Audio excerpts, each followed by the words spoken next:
Good morning, everyone. I'm Amanda. And I am Cherry. Today, we are going to present Krebs cycle.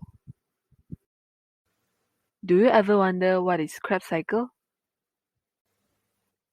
Krebs cycle is a series of chemical reactions in aerobic respiration in which acetyl coenzyme A is completely degraded to carbon dioxide and water with the release of metabolic energy that is used to produce ATP.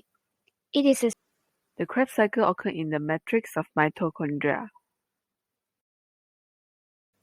There are 8 steps in Krebs cycle. Before moving into the first step of Krebs cycle, this is the structure of acetyl coenzyme A, which is a product of link reaction. The acetyl coenzyme A from the link reaction enters the Krebs cycle. The unstable bond attaching acetyl group to coenzyme A breaks. Thus, the acetyl group combines with oxaloacetate, forming citrate. Step 2 is isomerization. Citrate is converted to its isomer, isocitrate, by removal of one water molecule and addition of one water molecule. Step 3 is oxidation and decarboxylation. Isocitrate is oxidized and decarboxylated to alpha-ketoglutarate. NAD+ accepts hydrogen to be reduced to NADH and H+. CO2 is released.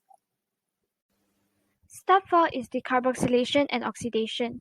Alpha-ketoglutarate undergoes decarboxylation, which means carbon dioxide is released. The resulting compound is oxidized. NAD+ is reduced to NADH and H+. The remaining molecule is attached to coenzyme A, forming succinyl-CoA by an unstable bond. Next, step 5 is substrate-level phosphorylation. Succinyl-CoA will lose CoA, forming succinate. Phosphate is transferred into GDP, forming GTP.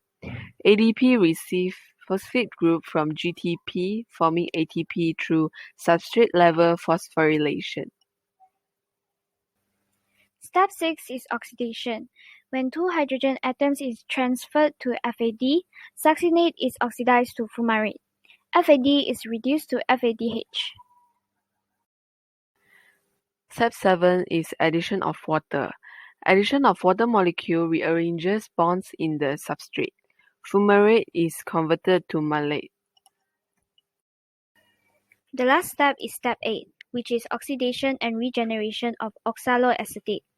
When 2 hydrogen atoms is transferred to NAD, malate is oxidized to oxaloacetate.